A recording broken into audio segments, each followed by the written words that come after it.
بسم اللہ الرحمن الرحیم۔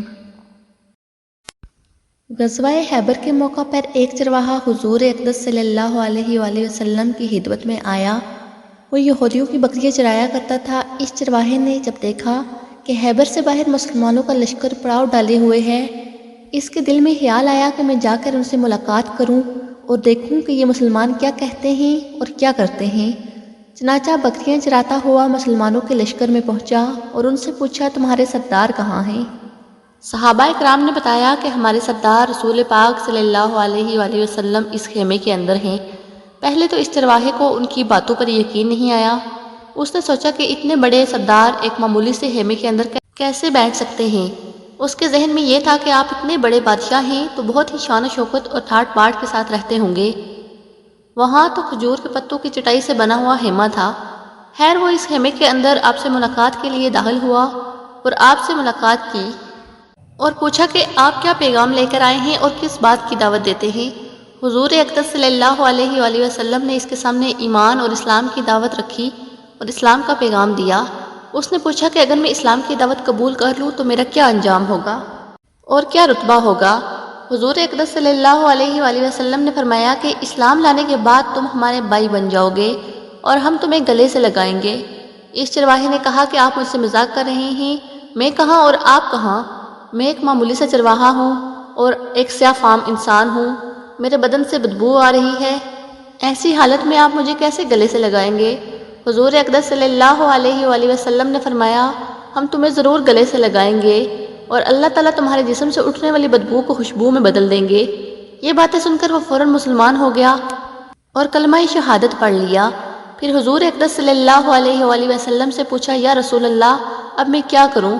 آپ نے فرمایا کہ تم ایسے وقت پر ایمان لائے ہو کہ نہ اس وقت کسی نماز کا وقت ہے کہ میں تم سے نماز پڑھاؤں اور نہ ہی روزے کا زمانہ ہے کہ تم سے روزہ رکھواؤں۔ زکوٰۃ تم پر فرض نہیں ہے، اس وقت تو صرف ایک ہی عبادت ہو رہی ہے جو تلوار کی چھاؤں میں انجام دی جاتی ہے، وہ ہے جہاد فی سبیل اللہ۔ اس چرواہے نے کہا، یا رسول اللہ صلی اللہ علیہ وآلہ وسلم میں اس جہاد میں شامل ہو جاتا ہوں، لیکن جو شخص جہاد میں شامل ہوتا ہے اس کے لیے دو میں سے ایک صورت ہوتی ہے، یا غازی یا شہید۔ تو اگر میں اس جہاد میں شہید ہو جاؤں تو آپ میری کوئی ضمانت لیجئے۔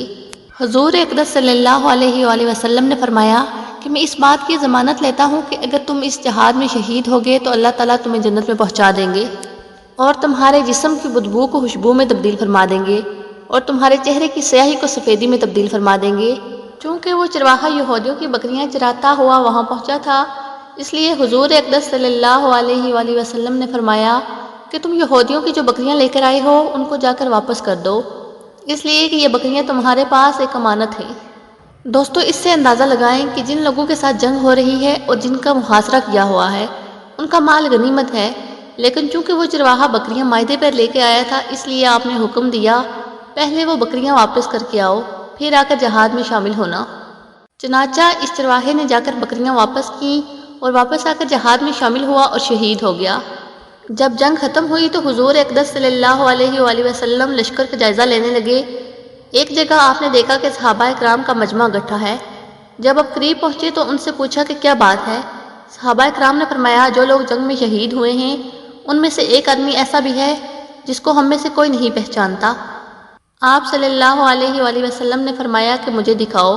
جب آپ نے دیکھا تو فرمایا، تم اس شخص کو نہیں پہچانتے مگر میں اس شخص کو پہچانتا ہوں، یہ چرواہا ہے اور یہ وہ عجیب و غریب بندہ ہے جس نے اللہ کی راہ میں ایک بھی سجدہ نہیں کیا، اور میں اس بات کی گواہی دیتا ہوں کہ اللہ تعالیٰ نے اس کو سیدھا جنت الفردوس میں پہنچا دیا ہے، اور میری آنکھیں دیکھ رہی ہیں کہ ملائکہ اس کو غسل دے رہے ہیں اور اس کی سیاہی سفیدی میں تبدیل ہو گئی ہے اور اس کی بدبو خوشبو میں تبدیل ہو گئی ہے۔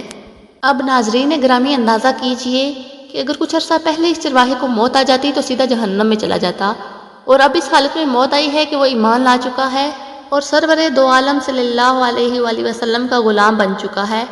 تو اب اللہ تعالیٰ نے اتنا بڑا انقلاب پیدا فرما دیا ہے، اسی لیے فرمایا ہے اعتبار خاتمے کا ہے۔ اس لیے بڑے بڑے لوگ لرزتے رہے اور یہ دعا کرتے رہے کہ یا اللہ حسن خاتمہ عطا فرمائیے، ایمان پر خاتمہ عطا فرمائیے۔ کس بات پر انسان ناز کرے، فخر کرے اور اترائے، اس لیے کہ کیا معلوم کہ کل کیا ہونے والا ہے۔ اسی لیے فرمایا کہ کسی کو بھی حقیر مت سمجھو۔ آخر میں اللہ تعالیٰ سے دعا ہے کہ ہمیں سمجھ والی زندگی عطا فرمائے اور ایمان پر ہمارا خاتمہ کرے، آمین۔